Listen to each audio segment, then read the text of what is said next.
नमस्कार सोनाली किचन ले आपण मानक बहुत बहुत स्वागत। आज आम यहीपरी स्पंजी जेब्रा केक रेसिपी देखी नबा। तो चलतु आरंभ करवा। से आम गोटे स्पून तेल नहीं जिबा एवं पाउडर सुगर गोटे स्पून नहीं जिबा। आपण जो अनुसार जेतिकी तेल नेबे सेम परिमाणर पाउडर सुगर नेबे एवं ए मिश्रण को भल भाव फेंटी सारा परे तापरे गोटे चम्मच बेकिंग पाउडर एवं half tea spoon baking soda add करी एहीपरि भावे गोलाई नेबे एवं यापरे हल्का टिके लूण ऐड करी देबे। लूण ऐड करी गोलाई सारा परे आमे एबे रखिथिबा मैदा को ऐड करिबा।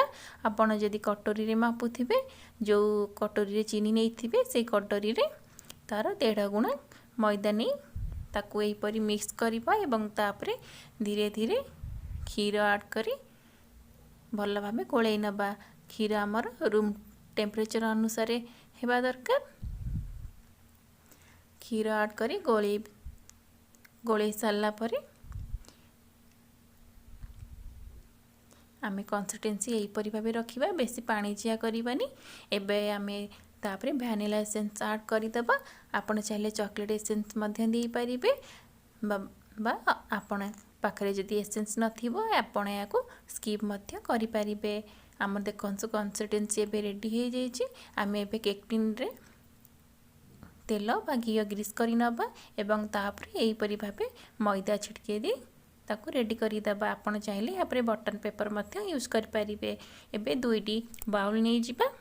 दुईटी बाउल आम सेम परिमाण रे केक पे कंसिस्टेंसी को आधा आधा करि नबा एवं गोटे बाउल आम 2 चम्मच कोको पाउडर नहीं जिबा एवं एही मिश्रण को भल भावे गोलाई नबा।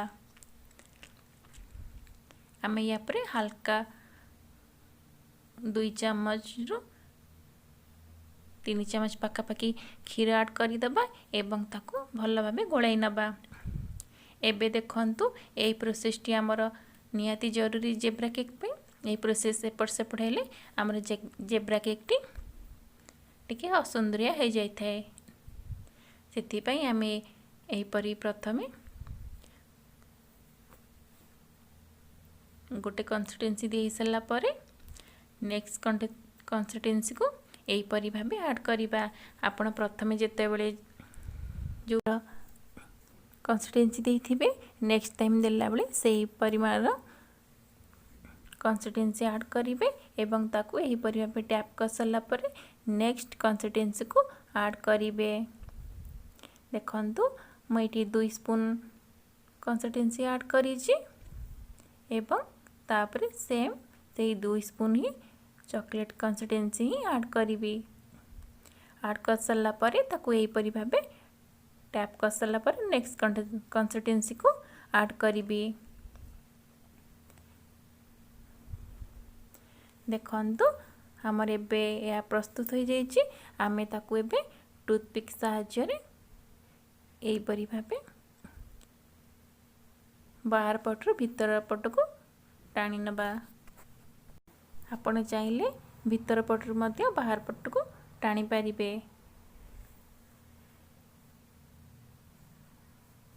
हमर टूथपिक को आमे एकदम ऊपर तल जाए टाणीबार अच्छी फल रे यार डिजाइन ऊपर तल जाए सेम रहिबो। या भितरे आमे कड़ाई रे एक स्टैंड दे ताको प्रीहीट कर नै थिबा ता परे ही केक टिन को ऐड करिबा। एबे आमे याको कवर करी 45 मिनिट पाखापाखि रखी सारला परे ताको चेक करिबा। देखंतु हमर एबे केक एकदम रेडी हो जाइछि। देखिले तो केते सहज एवं सुविधा उपाय रे हमर जेब्रा केक रेडी हो जाइछि। आमे आगु एबे काटिकी देखि नबा या केते स्पंजी एवं सॉफ्ट होइछि। आपण एटू देखि पारुथिबे।